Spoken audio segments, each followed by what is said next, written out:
Cats, hedgehogs, camels, these are all horses, rabbits, humans too, and so are you. That's right, I'm a mammal, and so are you. They're warm-blooded, or should I say endotherm. They also have hair like a worm. Was dressed as a mammal for an April Fool's joke. Chipmunks, mice, rats, camels, these are all animals known as mammals. Walruses, bears, humans.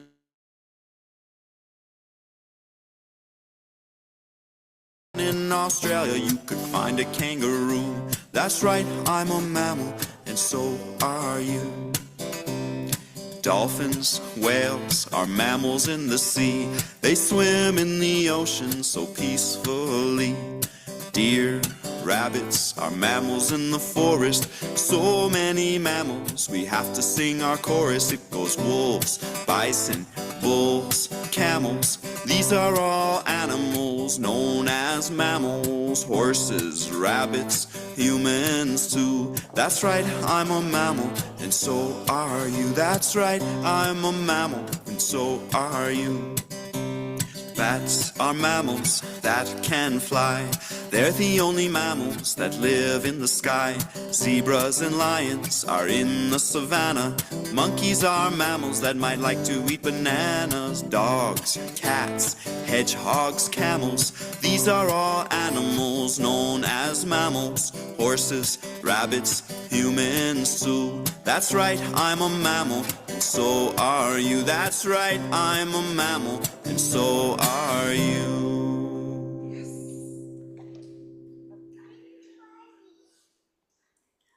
Welcome, mammals.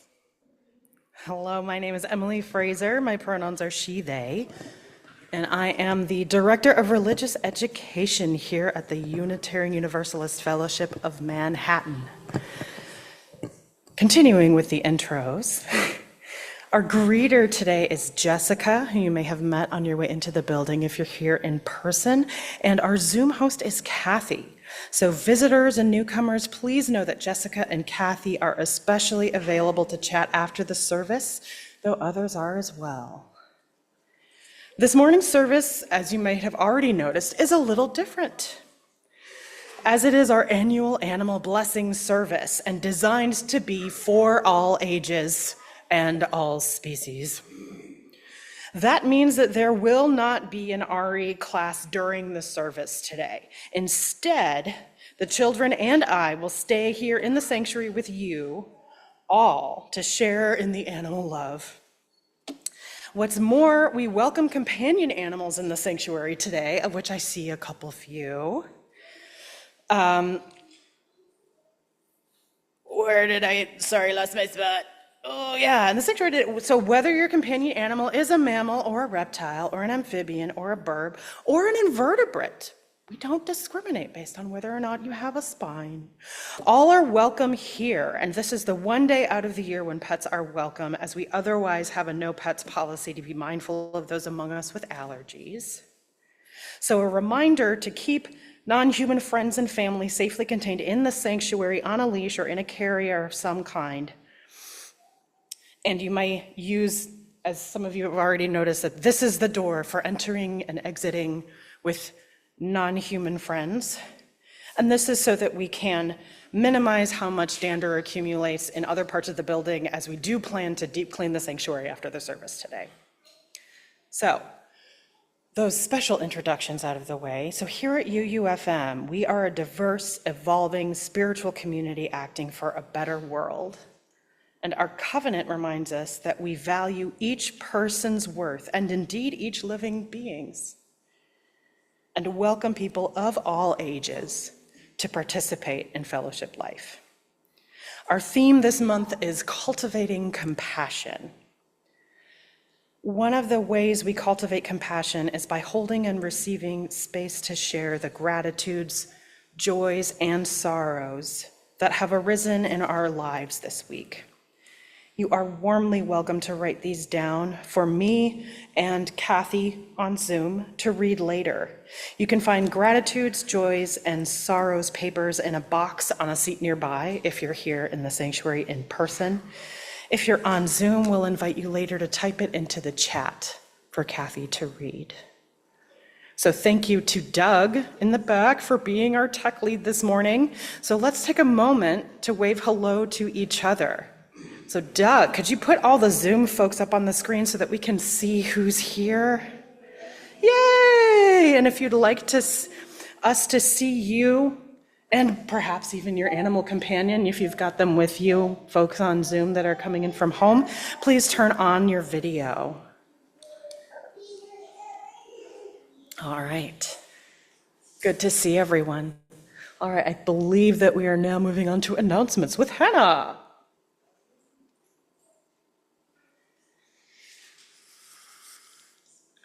Good morning, everyone. Oh, I accidentally closed my announcement. As Emily said, my name is Hannah. I am the Office and Communications Coordinator here, and my pronouns are they, she, and I have announcements for this week. The first of those are two things happening this afternoon. We got a big day today, y'all. Directly after the service is our next Who Are You session. This is a small group session for visitors, new members, and others who would like to learn more about UUFM and Unitarian Universalism. We will meet in the Jupiter room from 11:15 to 1:45 for snacks, information, and conversation. Also tonight, you might, or this afternoon, you might notice flyers on several doors for Manhattan, Kansas Fiesta, where they are raising funds for scholarships with music, food, and art. There will also be ballet folklorico performances this afternoon at Manhattan Catholic School from 3 to 7 today. On Tuesday is the Kifa School Spirit Forum, where we will be hosting Kansas Interfaith Action and Kansas National Education Association for their next in a series of forums on faithful support of public education. Come join us at 6:30 p.m.? 6 p.m. Got mixed up. 6 p.m. for that on Tuesday. And if you'd like to help Sylvia set up refreshments beforehand, let her know. This coming Friday, the 24th, is the newsletter content deadline. If you have information for next month's newsletter, please send it to me by Friday the 24th at office@uufm.net. Next Sunday is our annual trunk or treat. All are invited to come in costume or in normal clothes to service and then stay after for trunk or treat. For more information, ask our wonderful DRE, Emily. She was just up here. For my final announcement today, we had a lot. The Sunday after that, November 2nd, is our next monthly in-gathering. This is to welcome in the month of November. We'll begin with a potluck. All are welcome to join, whether or not you're planning to stay for the rest of the afternoon. After eating, we'll shift into activities for the upcoming month: altar building, setting up our new altar for November, services, and playlist brainstorming, and support for Chalice Circle new members and facilitators. I'll now pass the mic over to Isabel for acknowledgement. Thank you, Hannah. I'm Pastor Isabel Call. It is such a joy to be the minister here on our traditional and our non-traditional Sundays. So every Sunday we take some time to acknowledge the indigenous people of this land and Turtle Island and around the world. Today I want to take you to the San Diego Zoo, where the San Pasqual Band of the Kumeyaay Nation hosts an annual Indigenous Peoples celebration.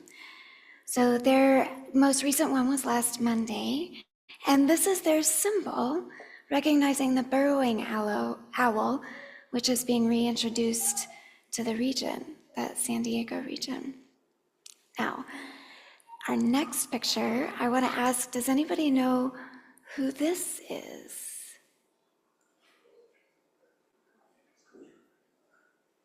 Any guesses? A vulture was a guess. A condor. Eagle was a guess. It's a condor. This is a condor chick hatching. So last year, as part of the Kumyai Indigenous People Celebration at the San Diego Zoo, members of the Kumyai named 3 new condor chicks that had hatched at the zoo. Here are their names. Meta Maiwam, which translates to high wind rider. Poman Quaker means far off flyer. And Ayap Poman means flies through. So you may know that the California condor almost went extinct in the mid-1900s because of chemicals used by settlers. 22 were still alive in 1980. Only 22 of these birds. People stepped in to help create protected environments for them, and now there are more than 300 living in the wild and more living in zoos. So the 3 hatchlings will hopefully grow up, live freely in the wild, fly through on the high winds, far off and near, and they'll carry their names into the skies. The recovery of the California condor and the relationship between the zoo and the Kumeyaay Nation are examples of good things happening all around the world that reassure me that a better world is possible. A better world is still possible, despite the difficulties the planet is facing. This is what I put on my protest sign for the No Kings event yesterday. And I hope that later, or now if you're here in person, you'll write down any joys or gratitudes from your experiences with No Kings yesterday for me and Kathy to read. All right, so now back to the theme of the day, animals. We're gonna light our chalice. So far we've sung about mammals and we've seen pictures of birds. What other kind of animals are there? Feel free to holler and I will repeat back what I hear. Kitty cats, kind of mammal. Bugs. Polar bears, another mammal. Snails. What kind of animal is that? It's a gastropod, of course. Any other? Pill bugs. Crustaceans. Cephalopods, like octopi. Any others? The platypus, which is a mammal. So, we light this chalice with the words of Florence Kaplow in honor of all these members of the animal realm and any others we've forgotten. Furred and hoofed, two-legged, four-legged, many-legged, fanged and clawed, gentle and fierce, wild and tame. May we remember that all animals are our relatives, worthy of our care and respect. And now we invite forward our music director, Jeff, who will help us be animals. Would you like this one? All right, I'm going to invite the choir to come up here while we're going through this. So, you may have should have received a kazoo on your way here. We're going to be doing a familiar hymn, Come, Come, Whoever You Are, but I thought, it'd be fun to do with kazoos. So, we're going to try the round. Real quick, I'm going to give you a primer on how to use a kazoo. A lot of people think when you see a kazoo, you want to put the small side in your mouth. That's not true. You want there to be less air coming out so the paper vibrates in there. So what you want to do is you want to take the kazoo, put it between your teeth like this, and then seal your lips around it and hum.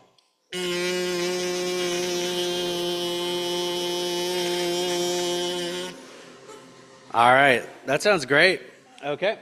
So Renee, give us an intro. We're gonna sing "Come Come Whoever You Are." We're gonna do it 2 times through as a round.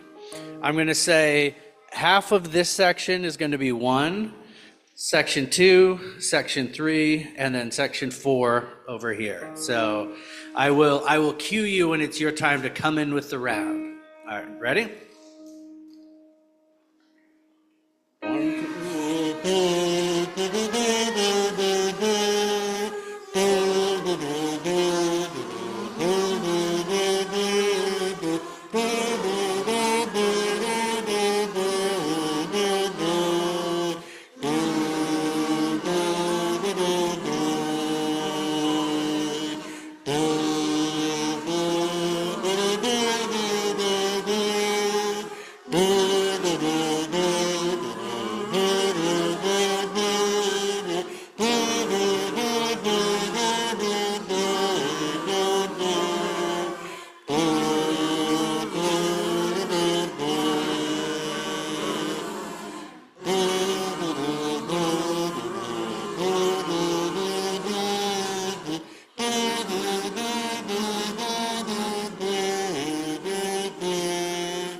Give yourselves a round of applause. That was excellent.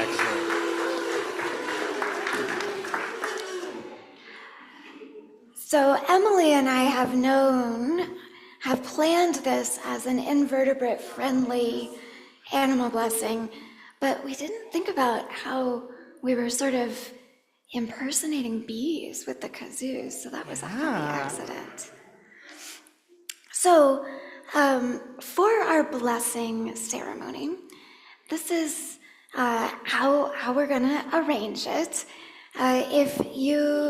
We will start with the animals that are here in the room on Seandale Road, and you can come up with your animal, and if you're comfortable, Emily's going to put their hand on you, the human, and later, if you're on Zoom, we'll sort of reach out to you and imagine we're touching you.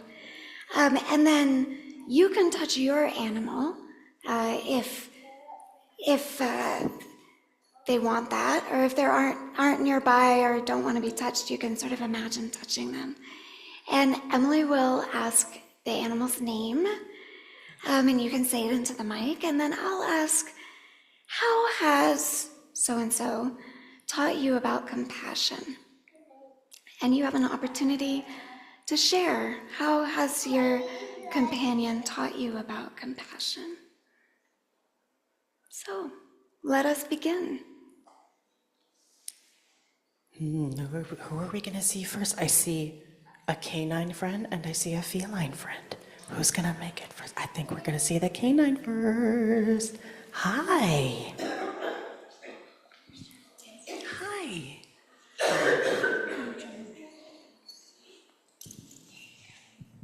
So what is the name of our friend here? This is Star. Hi, Star. And how has Star taught you about compassion? She has been attacked twice in her life, and she continues to love all other dogs and going to the dog park, and I wish that I could be as trusting and forgiving as that. Thank you. May we all grow to be as trusting and forgiving as Star. Thank you. Who else do we have? We have our feline friend with their human family members coming up. What's the name of this friend? Do you want to share, Judy?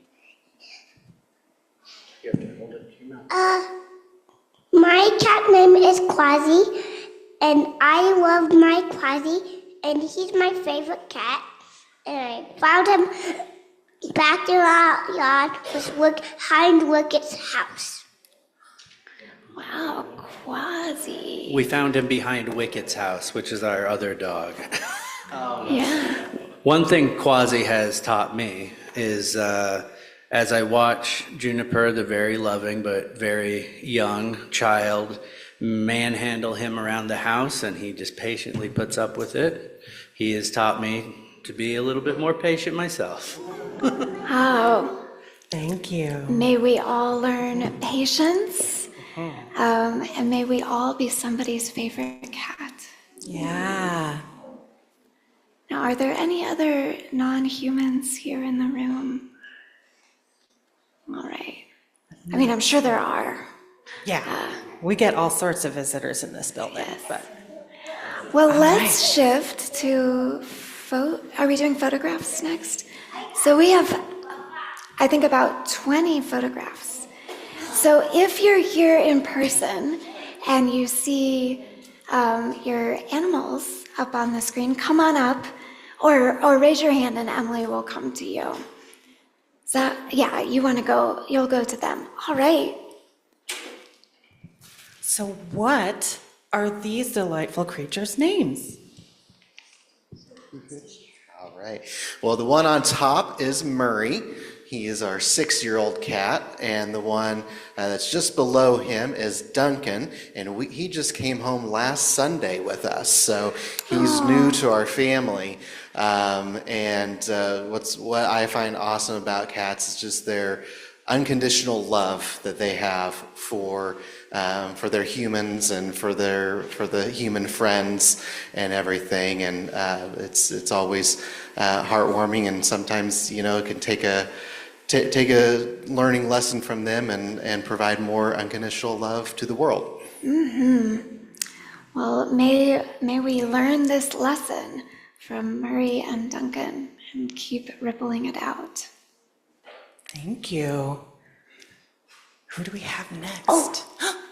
That's you. You have a mic, but I will still Okay. be the blessing. So hand. these are, I knew we would have a bunch of cute cat pictures, so I wanted to send a habitat photo. These are Intuit on the top, Velcro, who's kind of hiding behind there, and then Walker there down on the bottom. And my sweetheart Jason wanted to be here and tell you about Walker, who he discovered in the gutter, a little tiny black fluff ball. He has learned so much compassion for her. He has something like 5,000 photos on his phone, and about 4,900 of them are of Walker. She has, become a part of his life and become a part of all of his relationships because he tells stories about her to everyone he knows. So, do you have a blessing for me and these cats? Oh, Putting you on the improvising spot. on the spot. Well, may we all have creatures in our lives that inspire us to take thousands of photos. There you go. How about that? See the world through their eyes. See the world through their eyes. Yeah. All right, next. Who is this? What is this? Who's Ooh, human? Here we are. What is this friend's name? This is Jake. He is a red setter. That's a photo I took of him last year. We were out camping. And one thing I've learned with compassion with Jake is that sometimes we need compassion and that we just need to ask people for it. And he does not shy away from that. He loves to put his paws on people and bark when he needs attention and food. Is it Jake? Jake. May we all let people know when we need things. Yes. Thank you. Ooh, and what guess. human goes with I this? have a guess this might be a Beeman. Here we go. These are, on the left, Painted Lady, and on the right, of course, you all know Monarch. And what am I supposed to say? What have I learned from these? How have they taught you about compassion? Well, they have taught me to always appreciate the amazing beauty that's all around us, whether we notice it or not, and to appreciate the complexity of the world around us and remind me that maybe we'll never understand everything totally or even very deeply compared to how deep it could be understood. Lovely. May we all be humbled by the complexity of the world. It looks like there are some other photos too. Do you have other things to say about these other beings? I have so many butterfly friends. I'll say the same thing about all of them. Ooh, Chippy. Now, who is this? I think this one may live near some butterflies. Oh, this is my dog, and I got from a rescue at the suggestion of my neighbor. And he's always open for adventure every single day. And because he's on a schedule, and I'm very erratic, so he helps bring structure to my life and gets me outdoors every single day. And I admire his energy. And if he ever senses trouble, he doesn't respond aggressively, he leaves. So, and also he always welcomes me when I come home.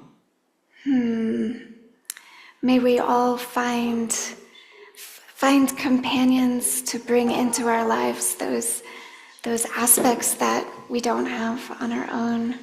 May we all learn to look forward to the people we love and to walk away from situations that aren't good for us.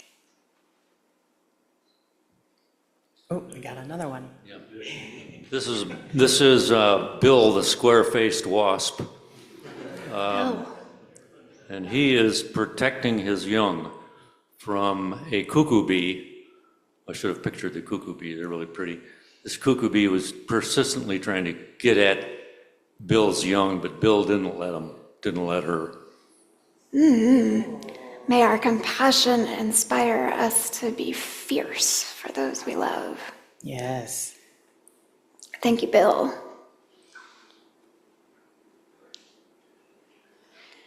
Now, who be this being? This is Goliad. He's a rescue that we've had for 5 years. And he's taught me about compassion because he wakes me up at 2, 3, 4, 5 a.m. repeatedly every morning. And you could get mad at the cat, but he just wants to spend time with me and play. And, and he knows I'm the morning person in the family. So you can't help but just love the cat. Oh, may we all learn to receive the love of the people around us, like Goliad. Yes, this is also Goliad. And who be this? This is Persephone, who we call Sebi for short. And we've had her for fewer years than we've had Goliad, but she's also a rescue. And she also this doesn't depict her with her topiary chic haircut that she got from getting a feeding tube from being sick recently, but she recently was very sick. And she's not the kind, she's a little bit of a spicy cat. So trying to get her to take meds or eat or something like that when she doesn't want to does not go very easily.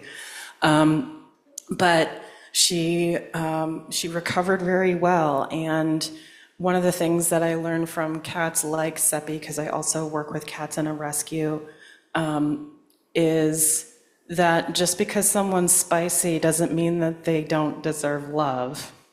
And sometimes the reason behind it is because they're scared and not because they actually want to hurt you. So trying to figure out how to recognize what they need in that moment and give them some space. Something I learn a lot from cats like Seppi. Mm-hmm. May we remember that everyone deserves love and remain creative in how we express that.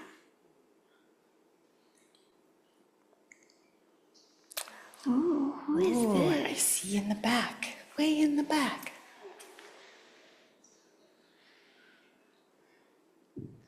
So this is Ayla. She's our dog we've had for about 2 years. she's very curious and will stick her nose in anything, sometimes to her detriment. But that's what I've learned from her, is to have I hope to have the same level of curiosity that she does about the world. May we cultivate curiosity as we cultivate compassion. Thank you, Ayla. Oh, who is this? Who's this? If you are on Zoom, I think we'll be able to hear you if you just unmute and talk with us.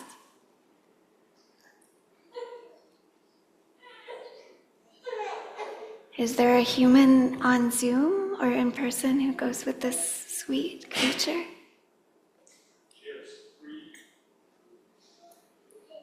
Oh, there are three there are three photos who There are come. 3 photos. Let's see the next one.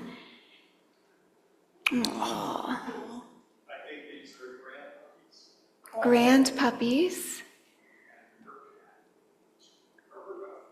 Aha. Oh, wonderful. I think that this might be Sybil. I think that's Pookie. Is that Pookie? Is Sybil here? Is Sybil here on Zoom? Can somebody on Zoom, Kathy on Zoom, can you unmute and let us know if Sybil is there? Sybil was on Zoom, but somehow left. Oh, okay. Okay. All right. Well, if she comes back on, let us know so that we can bless her. Yeah. And Pookie and the grand cats, grand dogs. Now, who is this? What human belongs to this cat? Oh, this might be a Sybil housemate too. Okay. Okay. Kitties. Who are these Come babies? with some kitties. Here we go. So these are our cats. The Tango is the big orange boy, and Penny is the tabby cat there.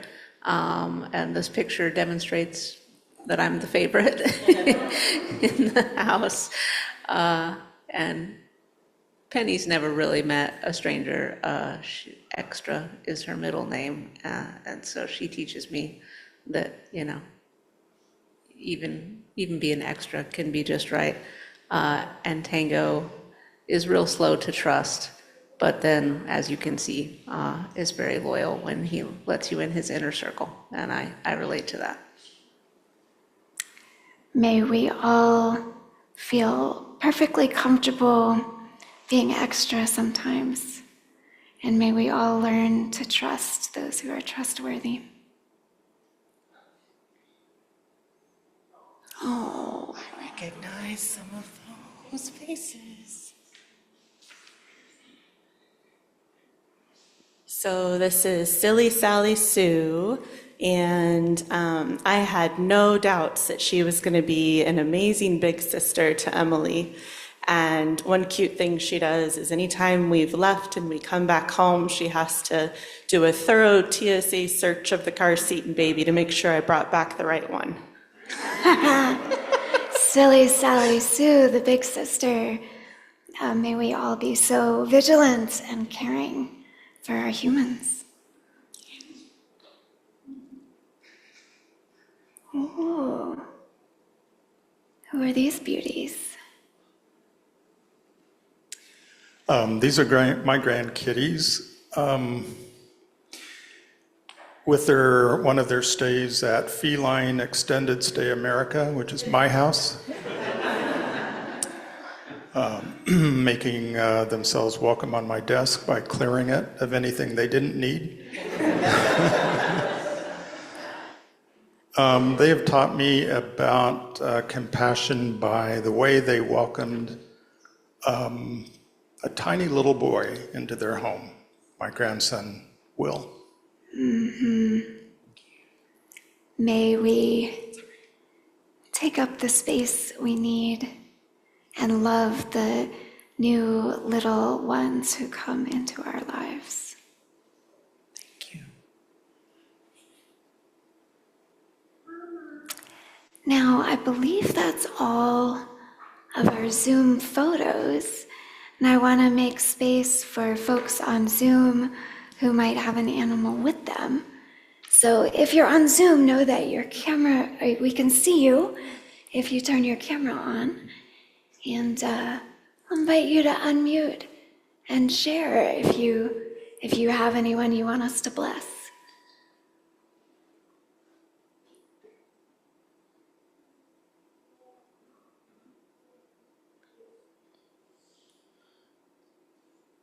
Okay. Well, we bless all of you animals on Zoom, you human animals. And we close our blessing with the words of Maureen Killeran. Oh, it looks like we have a late entry. Yeah. Pat, will you share? Let's bless you.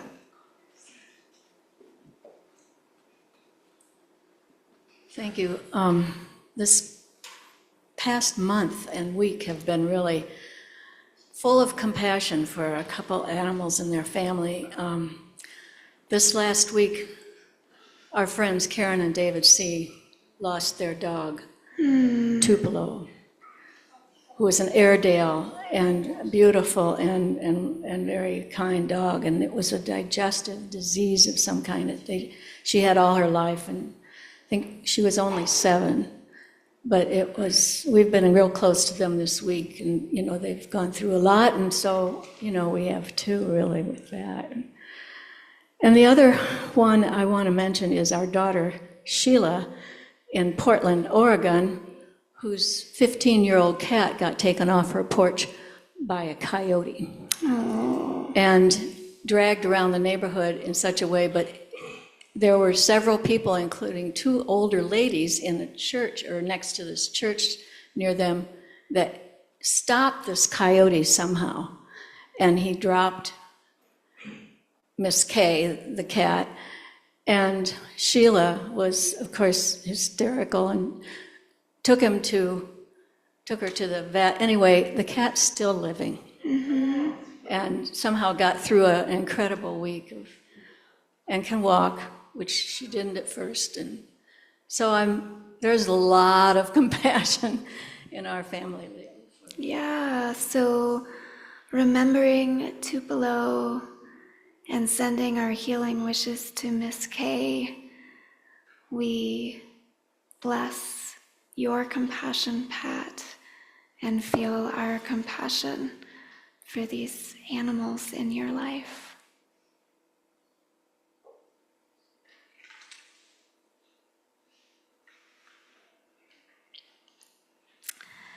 For the blessing of animal companions, we give thanks. For the beautiful ones, those whose fur is silky and whose tails are long, whose feathers are brilliant or whose voices are splendid, we give thanks. For the frantic ones, the runts and the hungry who run for a food bowl or a pat as though this is life's last possible gift, we give thanks. For the obnoxious ones, the heads that butt against us as we're trying to sleep, the bodies that refuse to learn discretion as they make digestive gifts, we give thanks. For those who bark and purr and growl and mew, for all who squeak or squawk or snarl or hiss, we give thanks. For the animals unknown to us, those whose niche in life's web is fragile, whose lives are insecure, for all who care for them and wish them well, we give thanks. Blessed are the animals. Blessed are the creatures who live with us and need our care. Blessed are the mammals and the reptiles and the birds who teach us we are not alone. Blessed are all living things from whom we learn to love. And so it is.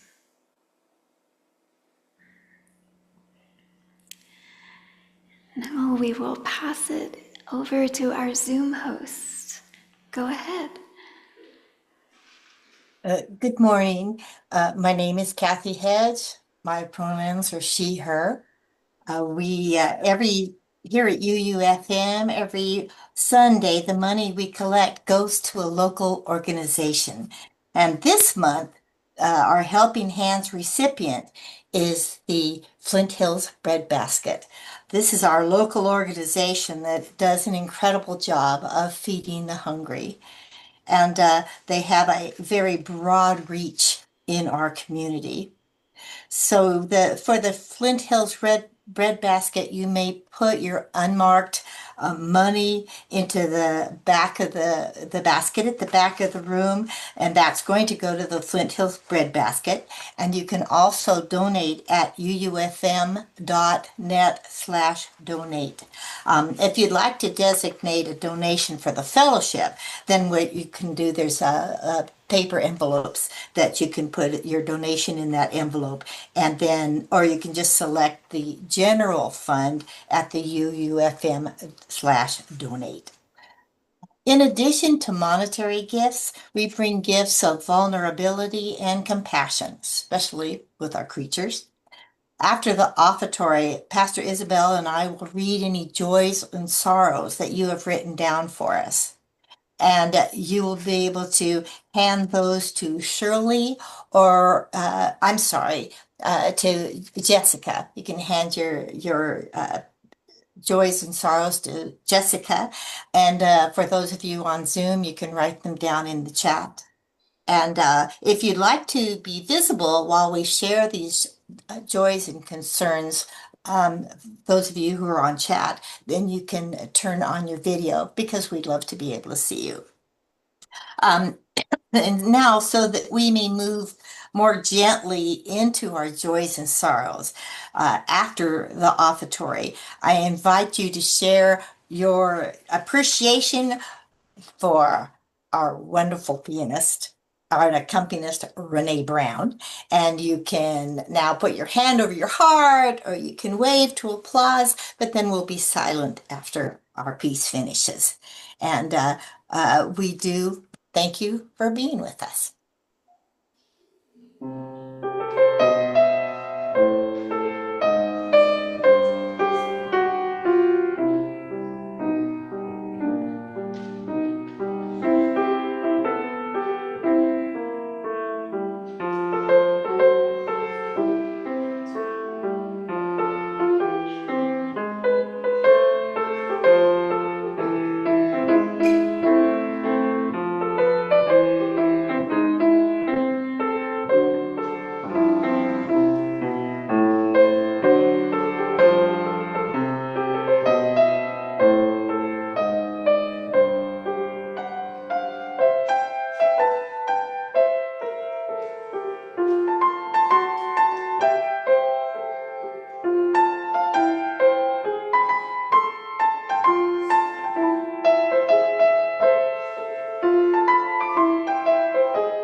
So I have a question for you. Do worms breathe? Oh, I hear some affirmatives. Yeah, they do. They breathe through their skin. That's what I've heard. So a lot of us breathe. We are interdependent through the air.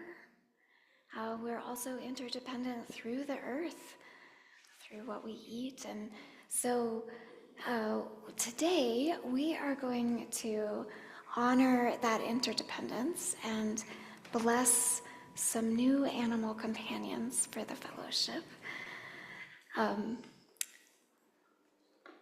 Let's see. I wanted to ask, does anybody know what this might be?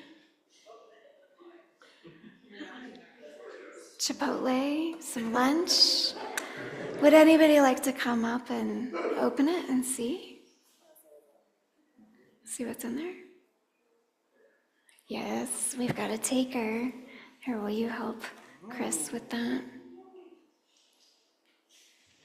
It does not smell like Chipotle.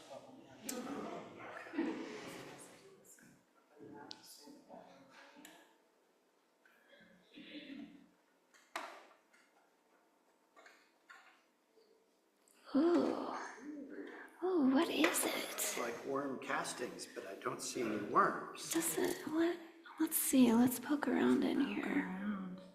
Oh, there's one. There's one right there. Oh, does anybody else want to come take a look at this? Oh, and there's mites in there too. Oh, we got a few some, different. got some worms and mites. I think those are red wigglers. Ah, okay. Bigger. Hi. Not huge. They're not huge. Very tiny. So cute. Little baby. They seem big enough that maybe they won't escape through these holes that I've made in here. So, what do we need to make a nice home for worms? Soil? Yeah. Water. Soil and water. Organic matter. Emily was saying they have a book about vermiculture. Coming soon. And the trick is to balance different kinds of bedding. And so I brought some old egg cartons for bedding. Did anybody else bring any leaves or newspaper? Or does anyone want to run out back and grab some leaves for us? We got the door open. Yeah, great. The door is open. There are some leaves right there. Fantastic. We've got lots of folks In going. fact, if somebody wants to take this one bin, of these bins out, yeah. You could put some leaves in there. Ooh, we got All right, here leaves. comes Nice. some That's leaves. what's up. Here, put some in there. Excellent. Yeah. Excellent. So, yeah, did you want to see the little worms? There are the worms there. There aren't very many at the top, but you can see a couple of them. And then Yeah, I think they'll squirm more they're once going they to get squirm more home. once they get, yeah. Look at that. Do you see the little worms in there? Sacred tobacco. I want to bless the worms with some tobacco. Blessing the worms. Excellent. Thank you. Yeah. Yeah, so when it comes to vermicomposting, what you're trying to do is give them enough food to eat before it really starts getting too sloppy and like moldy and rotten. And so you're trying to, and the terms that I'm familiar with is like you're trying to balance brown and green. But what brown is talking about is stuff that's kind of like already dried out. So things like leaves, things like cardboard, things like newspaper, those kinds of things. And then green is really anything that really still kind of has some of that water content. And that's usually the stuff that they're mostly going to be eating, but you're trying to kind of keep a balance in there. And then the worms will be like, num, num, num, num, num, num, and they'll eat all that good stuff, and then it'll mix with the dry stuff, and then you'll get this delightful, very nutrient-rich worm poop that you can use in your gardens. All right, so we got some leaves coming in. Oh, look at this. We've got, yes, thank you, everyone, for gathering some of this good stuff for our worm friends. So actually, if you could set that in here. Oh, beautiful. Yeah, that would be great. Yeah. Okay, so we got some I don't know if the bedding. camera can kind of the camera see can, what's I think in there. they We've can got a see. nice mix of things. It also helps with keeping, the amount of air in there and around them going pretty good. Okay, what do we got next? I think maybe we should set the worms in their new home. What do you think? Hi, worms. Yeah, so we're gonna move you into a new spot, but don't worry, because we're gonna feed you there and it's gonna be awesome, okay? Here we go. We're gonna do this gently. Here you are. Oh, hi. Oh, we I'm got seeing some good more of squirming. you. Oh, I don't know if you Oh, want yeah, they to were hanging out see. near the bottom. There's some Yeah, we wanna squirminess see at how the them bottom squirm. here. They were hanging out in the bottom, so when I flipped it out, you can see so many more of them now. Okay. Now, what kind of things can we feed the worms? Yeah, so worms like a lot of different kinds of plant scraps. But there are some things that they don't handle as much, like they don't want like a ton of citrus, for example. They can handle a little bit of citrus stuff, but things like apple cores, when you're chopping up veggies and there's the little parts that just are a little too, just cut it into little pieces and throw it in there. You got all sorts of different kind of vegetable scraps and fruit scraps that they can handle. Throwing in some eggshells actually helps them to grind stuff up. So throwing some of those in there is helpful. It gives them it's like a tool for them that helps them to break things down. Absolutely. But things that are very high in fat or like animal products, worms don't really handle those quickly enough in this type of environment. So mostly dealing with plant-based scraps. Look at that. Oh, they're gonna have so much stuff to grind things up with. Can they eat bread? I have some stale bread. Ooh. Maybe? I feel like I would have to look that one up. I'm less familiar with that. They probably can, but you probably don't want a ton of bread in there. Okay, I'll wait until we learn more. Yeah. How about, it's stuck, isn't it? Oh, yeah, it got some of that. Some eggy goodness. Whoa. Here. It's cracking into all sorts of little pieces. There we Look at that. I got an acorn. Oh, good. I'm Ooh. glad you have an acorn. So I'm gonna save this bread until later. What about coffee grounds? Yeah, they can usually handle coffee grounds. Probably not only coffee grounds. I know that that's like the main thing we produce here is coffee grounds. So we might want to supplement with some stuff from home or some other kinds of things like when we have potlucks or whatever. We'll want to make sure that we're bringing in some more other kinds of vegetable scraps too, because yes, they can handle coffee grounds, but just like us, they could use more of a variety. Yeah, it's hard to live on coffee alone. It's hard to live on coffee alone, yeah. We So- try, but it doesn't. I will share a little bit about this construction. So we've got holes in it, and this is my first time doing this. So if you have more experience and have any constructive critique, I would love to know that after the service. So we got 2 layers, and we've got a lid that's solid, so that in case some of the worm tea leaks out the bottom as the air is coming in, it's collected. And then we've got 2 in case our worms get, when they start eating everything and eat all of it, we can start a new bin in this other one. And what I've heard is when we start a new one, we put it on top with new bedding, and then they'll just climb up through the holes to move into their new box. So Yeah. the holes are 5/16 drill bit. Okay. What I don't know, and we can look this up too, because again, I'm sorry, I forgot my vermiculture book. I'm wondering if at least the holes on the bottom here might need to be thicker if they're gonna crawl through. Yeah. But I don't know, those are kind of That's tiny right. worms. That was the point, They're right? kind of tiny little worms though, so they might fit through those holes, but we might need to make some of them a little bit larger if we're gonna have them use the holes as a way to get through, because the ones on the sides, we're trying to let there be air that comes in, but we don't want them to leave through them. So, Yeah, that's right. But yeah, so we might wanna. So, And then there's also some holes in the top, and I love how we've got some words spelled out with our holes. I wonder what they are. Let us see. Let's see. Okay, so in the top, I'm reading the word interdependence. Huh, it's like that's one of our values or something as Unitarian Universalists. Let's see, we've got pluralism, generosity, we've got love, and we've got justice and transformation and equity. And the one that I find, well, they all have their place in composting, but I feel like what our worm friends do particularly well is transformation. yeah. So that's awesome.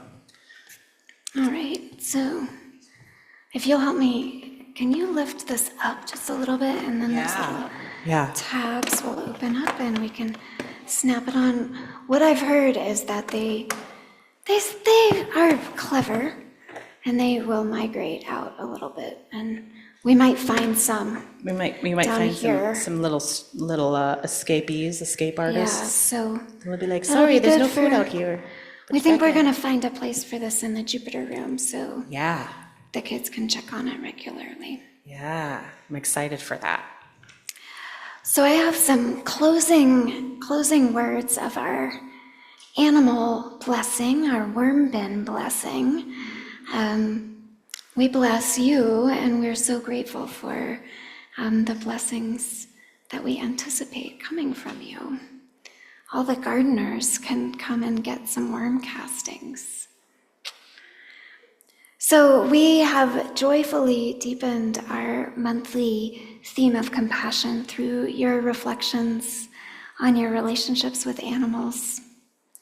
And we've practiced our value of interdependence by beginning a new relationship here with this community of worms. This has been a pretty non-traditional service, but it still feels like us to me. As we move into the rest of our day, I want to show you the other side of my protest sign. Do you think you could grab it for me? You'll see it's still a work in progress. When we gather together in joy, like today's service or yesterday's protest, we feel a sense of unity that helps us know that we're a community. We feel love and compassion for one another, but that's not where it ends. Community is not the only point. It's the ever-expanding sense of us, the us that includes not just our friends and neighbors, but the folks across the tracks, the folks across the border, the us that is bigger than just the human race, but includes the winged ones and the furry ones and the finned ones, the swimmers and the creepy crawlies, the plants and fungi and mountains and oceans. We love community, and it feels really good to be in a place that welcomes us, where we feel safe. And sometimes it's challenging to open our minds and hearts wide enough to love everyone, to allow our innate compassion to blossom into solidarity with the people most in need of support. So solidarity, I'm thinking a lot about community, how community can teach us and grow us into solidarity, a sense of community of communities, compassion for everyone. And I think our work there is incomplete, just like the sign is incomplete. We haven't filled it in yet.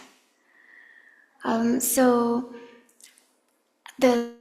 thinking about this week in particular, opportunities to practice solidarity with these other human animals we share our community with.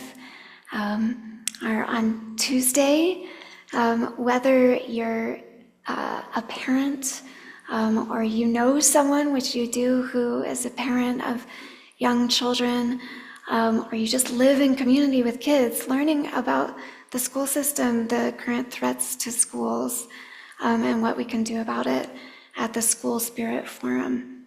That's here. It's really cool that we get to host this gathering for the whole region, 6 o'clock on Tuesday. Really invite you to come to that. And then this afternoon, it's not been publicized widely, but the gathering at $7 in the cafeteria of the school there, the fiesta with it'll be talent show, it'll be ballet, it'll be food vendors, and an opportunity for us to build relationships and actually know how to live in solidarity and connect to people. We celebrate the web of life that includes our human friends and all of our other animal friends. And so we'll close the service with this favorite hymn. It's number 175 in the gray hymnal and also up on the screen. Come on up, choir, you can lead us. No. You're not skipping the other thing?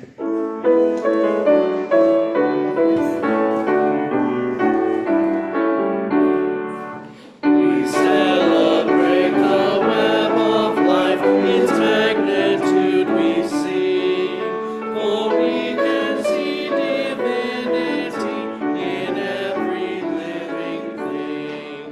A fragment of the perfect whole in cactus and in quail, as much in tiny barnacle as in the great blue whale.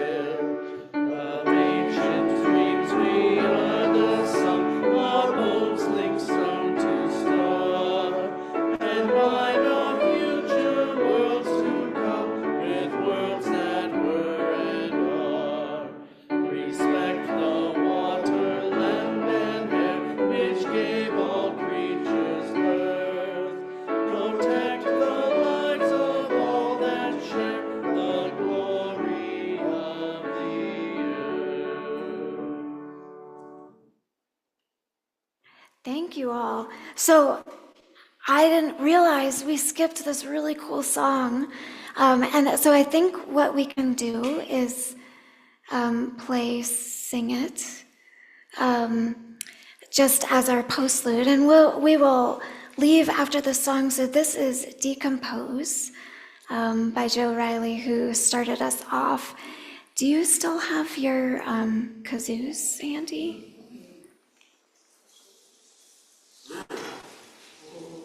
Yeah, so. All right, so with this particular song, we will have the words up mostly just so that you don't necessarily have to try and sing along, because he has sort of a funky little way of singing the little verses. But there are kazoo breaks built in to the song. So please have your kazoos ready. Here we go. Flows, living things die and decompose. Organic compounds slowly break down to make nutrients available to creatures in the ground. Don't be confused, nature gets reused. The earth recycles, nothing is excused. The wind blows, I wiggle my toes. Living things die and decompose.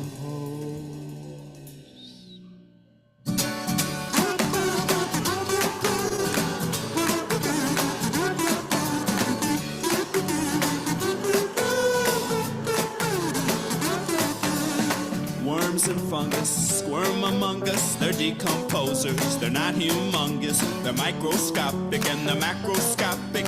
They're the ones who know how to teach this topic. Decomposition is their mission. They do their work like tiny magicians. Nature shows that you can't have a rose unless you compost your waste and let it decompose.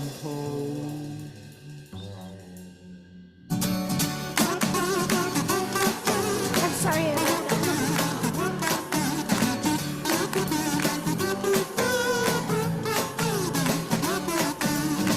The tree grows, the river flows, living things die and decompose.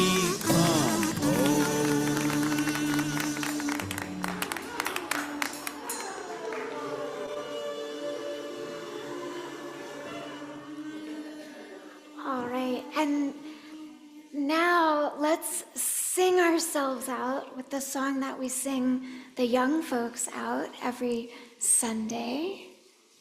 Here it comes, here it comes.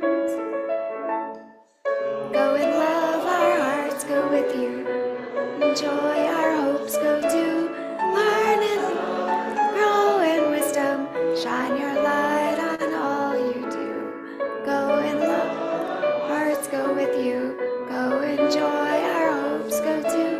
Learn and love and wisdom. Shine your light on all you do.